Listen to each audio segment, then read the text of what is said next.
like most about him? You don't typically don't start, he's early on. Um, he's been, the thing I like the most about him, he's an old school kind of guy. He's tough, finds football, gets off blocks well. Um, and he's probably a Mike linebacker, but we're just trying to get the guys in there that they can play. And I figure, if we're playing 30% base, it's a chance to get him in the game more. But he's done a good job in there, and like all rookies, he made some mistakes, so trying to clean those up. But he's pretty conscientious about that. Do you need another game to decide that position? Or? Yeah, probably. I mean, this will be a good week to get these guys in there one more time and um, finish the process. Mike, how do you think communication went with linebackers, especially first team? I don't think the communication is was an issue at all. You know, they quick counted us a few times, and so we're used to being out here, and our offense really hasn't been going on any quick counts, and so we've been a little slow lining up. We've been a little bit slow getting our hand in the dirt, and getting things out. But the calls were fine. There was no issue. Did you experience that sort of thing growing up? Yeah, because it's something for me to harp on, and so and I noticed it the other day, and I didn't really say anything, so that was my fault. Thank you for taking taking our call. Anyway, You talked about trying some extra things in preseason. How much do you think that factored in, and do you think you kind of scale back and just get to what you're good at this point? yeah, a little bit. I mean, yeah, that's part of it. Um, it wasn't. I mean, the two touchdowns they had was, um, that wasn't anything where there was some funky call or something like that. Coach, how does CJ Ham look to you and what you're asking him to do and move fullback? He's doing good. He's a really good athlete, and obviously he's got some extra value being able to be an extra back. But he's been good on getting to the linebackers and delivering a punch when he gets there. Overshot, though. I mean, now you've kind of got him playing both sides right there now. How do you think he's doing with that now? Well, what he has to do is, I don't think it's so much the transition. Um, I had a talk with him today, but it's about being consistent with the things he's doing. Um, if he does it the right way with the proper technique, he's pretty good. And then there's times when, he gets off the reservation and, he does this one time and does this one time. So he really has to hone in on being disciplined with his technique. Do you feel like you've settled in on your starting offensive line and some of the rotational play? I believe so. You think so? It was a year ago that Teddy went down. How is this, from your viewpoint, how's the franchise, how they handle that a year later, just one of the things you guys went through and so Well, frustrated and everything? yeah,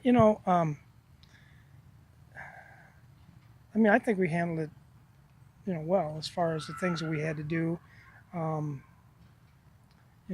I still think the trade was the right trade for us. Um,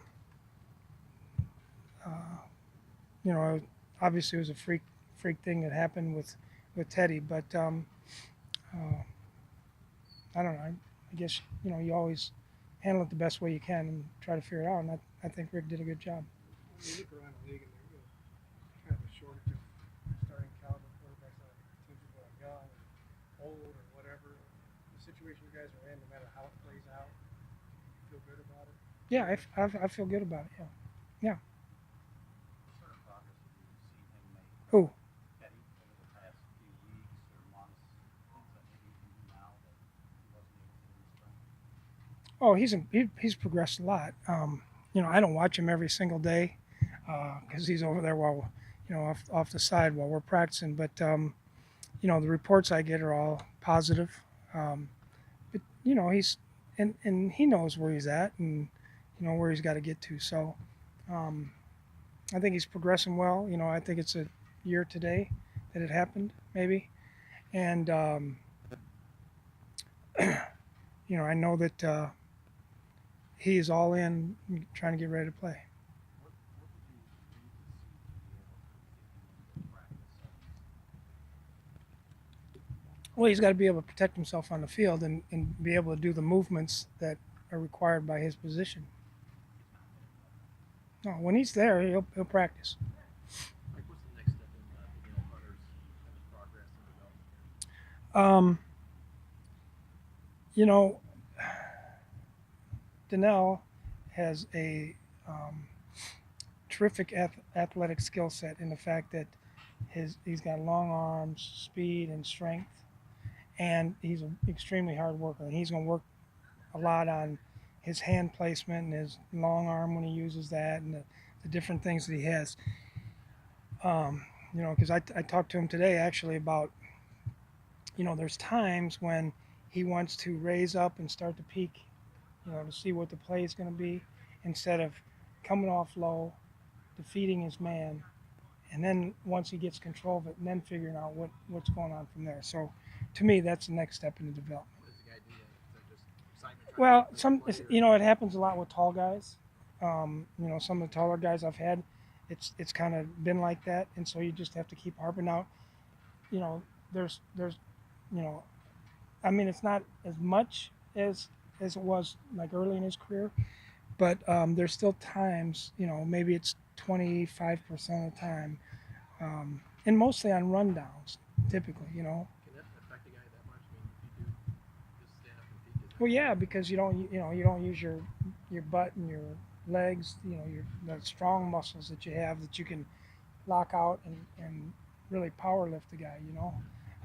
So that's where it comes. And then, if he's on one of the tackles and his job is to go attack the tackle, and the first thing he's doing is thinking about playing the run.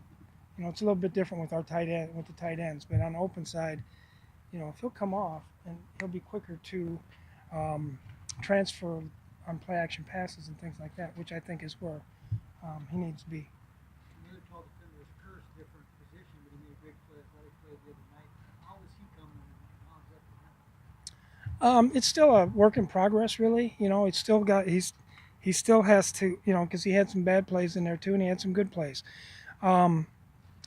He's working real hard on and he came and saw me the other day about some of the things he needs to work on, and I talked to him about basically the same thing I've told you guys, is being able to come under control in the open field. That's where the tall guys in the back end, that's where they have the issues, and it's all about accelerating to the spot, dropping your butt, getting under control, and then when you go tackle, get back out of control. But if you try to go without getting under control, more than likely you're going to miss a tackle.